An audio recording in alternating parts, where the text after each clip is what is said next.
Hello friends, नमस्कार दोस्तों। Knowledge for life group में आपका हार्दिक स्वागत है। वेलकम। तो दोस्तों, द्विचुंबक के निरक्ष पे चुंबकीय क्षेत्र की तीव्रता, इसका फर्स्ट पार्ट कर चुके हो, आप उसको पढ़ें। यदि वो वाला टॉपिक आपको इजीली क्लियर होगा, वो वाला पार्ट आपको इजीली क्लियर होगा, तभी ये भी क्लियर होगा। ये हम दोस्तों इसका सेकंड पार्ट लेके आए हैं, ठीक है, जिसमें डायग्राम हमने बना लिया था। अब इससे हम आगे का लेते हैं। तो दोस्तों, ये जो n है यानी प्लस m पोल स्ट्रेंथ, और ये वाला है माइनस m पोल स्ट्रेंथ, ठीक है। तो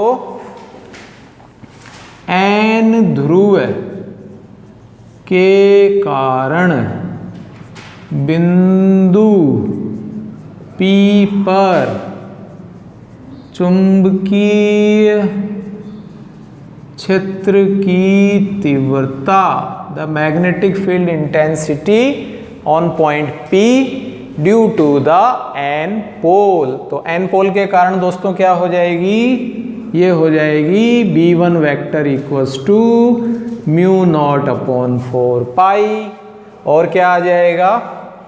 प्लस m, ठीक है। और बीच की दूरी दोस्तों कितनी हो गई? NP। बीच की दूरी दोस्तों कितनी हो गई? NP। तो ये आप गलती क्या कर देते हो? पूछा जाता है अक्ष वाला, आप कर देते हो निरक्ष वाला, है ना।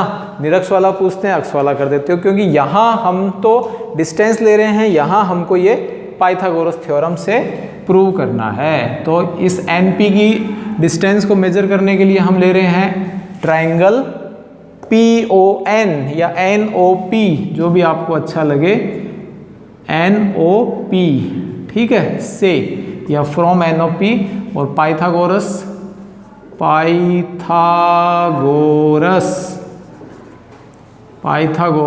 थ्योरम। तो दोस्तों, पाइथागोरस थ्योरम के अनुसार यानी पाइथागोरस प्रमेय के अनुसार क्या हो जाएगा? हाइपोटेनस का स्क्वायर कर्ण स्क्वायर बराबर लंब स्क्वायर प्लस आधार स्क्वायर, ठीक है। तो कर्ण हो जाएगा NP square is equal to क्या आ जाएगा? OP square plus ON square, ठीक है। तो NP तो कितना हो गया? NP आपको मेजर करना है। OP कितना है? OP है R स्क्वायर, और ON कितना है? ON है L स्क्वायर। ON है L स्क्वायर। क्लियर है? तो दोस्तों, यहाँ ये B1 वेक्टर इक्वल्स टू आ जाएगा mu not upon 4 pi. Magnitude ले लीजिए, बाद में मत लीजिए। तो ये आ गया R square plus L square. तो रटे नहीं, वहाँ पीछे R square, R minus L का होल स्क्वायर, या R प्लस L का होल स्क्वायर आया, यहाँ R square plus L square, तो वो कन्फ्यूजन हो जाता है। जब देखते हैं, कॉपी चेक करते हैं, तो ये बच्चे यहाँ डाउट हो जाता है, R square plus L square करूँ या होल स्क्वायर करूँ, क्या करूँ? तो ये अच्छे से आप समझेंगे तो कन्फ्यूजन नहीं होगा, और मैथमेटिकल है, एक बार क्लियर हो जाए तो आप चाहे कितनी बार ही करो, ठीक है। ये इक्वेशन 3 आ गई, 1 और 2 से हमने कर लिया, फ्रॉम इक्वेशन 1 एंड 2। अब क्या करें? वही magnetic field intensity on point P due to the S pole, ठीक है। Magnetic field intensity on point P due to N pole, due to N pole. किसके कारण है? N ध्रुव के कारण है। तो N ध्रुव के कारण क्या आएगा दोस्तों? ये आ जाएगा B2 vector equals to mu not upon 4 pi minus M, और बीच की दूरी कितनी हो गई? ये वाली SP।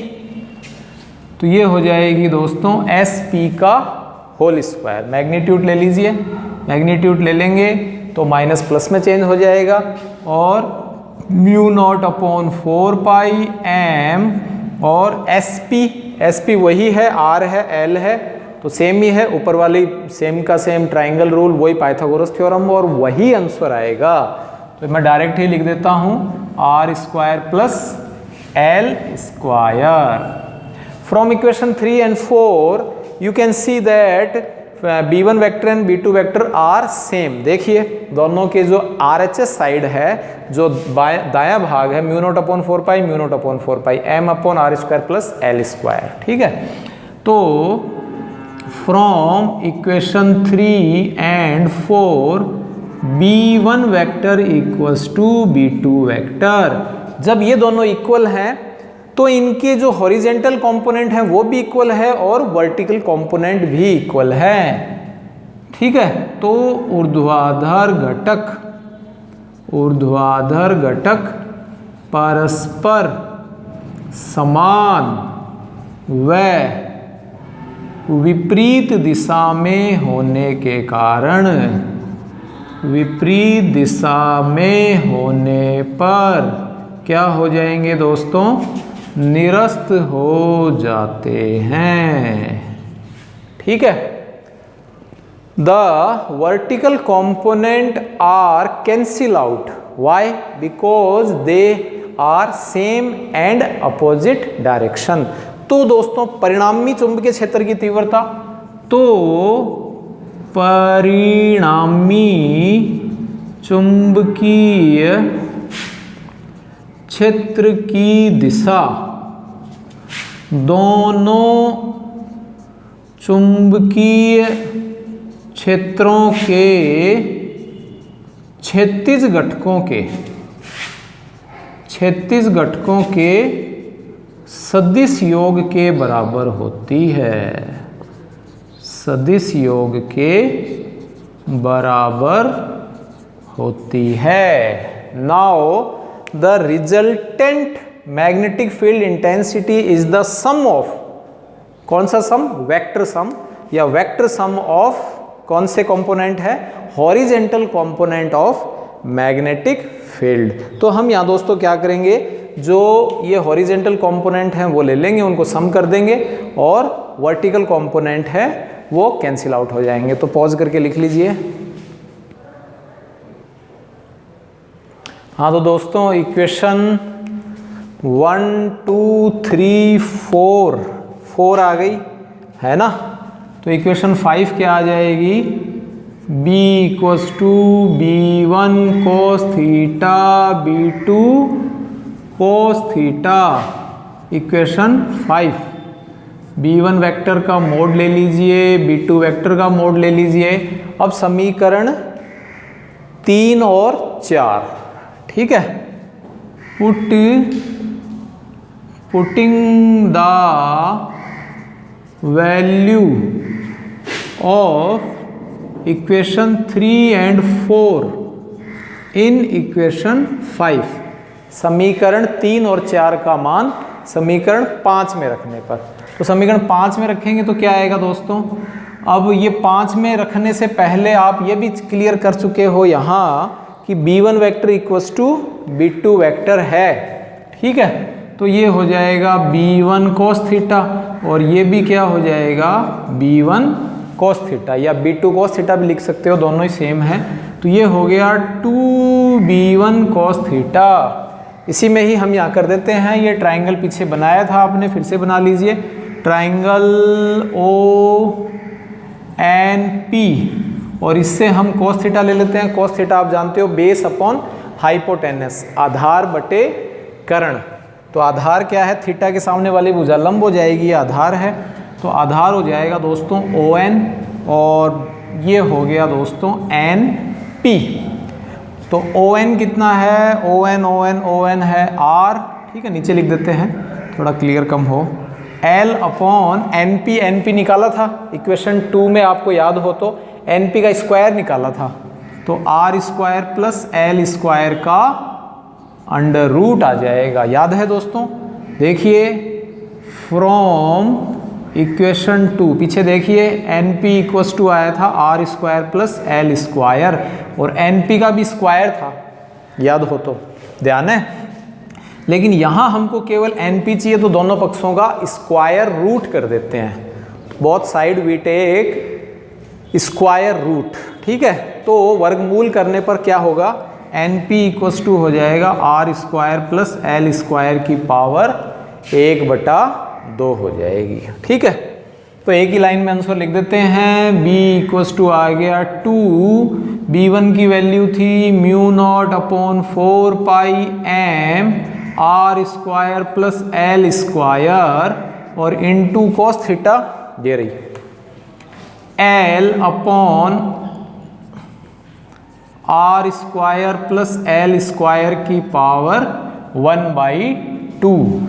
1/2 ये आप जानते हो दोस्तों, सेम बेस हो, सेम यदि बेस हो तो जो पावर है वो ऐड हो जाती है, यानी समान आधार हो तो घातें जुड़ जाती हैं। ये एक घातांक नियम है पावर, ठीक है, पावर रिलेटेड लॉ है। तो दोस्तों वो आप जानते ही हो, मैग्नेटिक मोमेंट उसमें हम चेंज कर ही लेंगे। तो ये हो जाएगा mu not M into 2L M2L। ठीक है, 4 पाई बाहर आ गया और ये हो जाएगा R square plus L square की पावर 3/2। ठीक है, ये 1 है, 1 और हाफ दोनों का ऐड कर देंगे, एलसीएम ले लोगे 3/2 आ जाएगी। और कैपिटल एम जानते ही हो आप, कैपिटल एम क्या होता है, एम इंटू 2L चुंबकीय आघूर्ण, चुंबकीय आघूर्ण। ठीक है, तो दोस्तों ये क्या आया, mu not upon 4 pi capital M upon R square plus L square की पावर 3/2। ये भी आंसर होता है। ठीक है, कब, जब न्यूमेरिकल में आपको L की वैल्यू दी हुई हो। यदि n का मान दिया ही नहीं हुआ हो तो हम लिख सकते हैं सिंस, चूंकि r is greater than L इसलिए R square is greater than L square. ठीक है, तो R square plus L square almost equal हो जाएगा आर स्क्वायर को। यहाँ हम लिख भी सकते हो कि आर का मान एल की तुलना में बहुत अधिक है, इसीलिए हम एल को नगण्य मानकर उसको छोड़ देते हैं। The value of R is much more greater than compare to the L, so we negligible the L.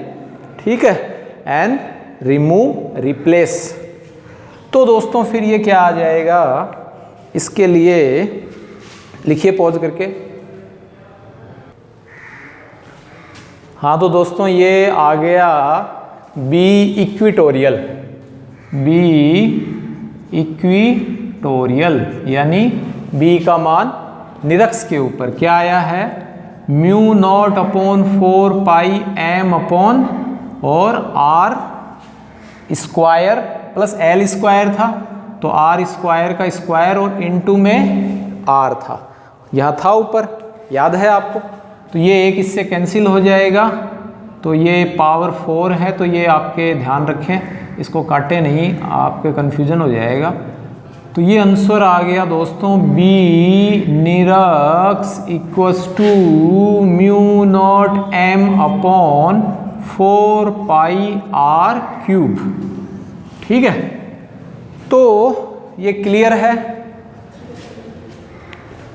ये क्लियर है।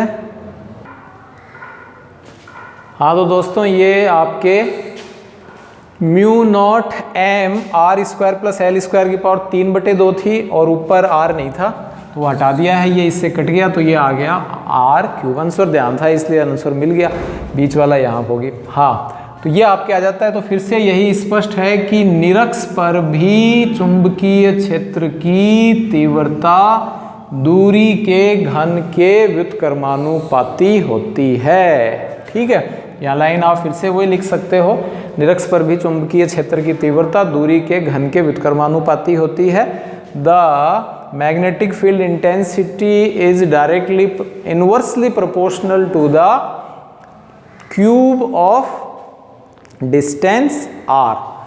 अब दोस्तों इसमें यदि हम बी अक्ष यानी अक्षीय और बी रेशियो बी निरक्ष यानी इक्विटोरियल, ये हम इसका यदि हम अनुपात लें तो अनुपात क्या आएगा, ये आई थिंक क्लियर है, छोटा सा ये क्वेश्चन बना लिया।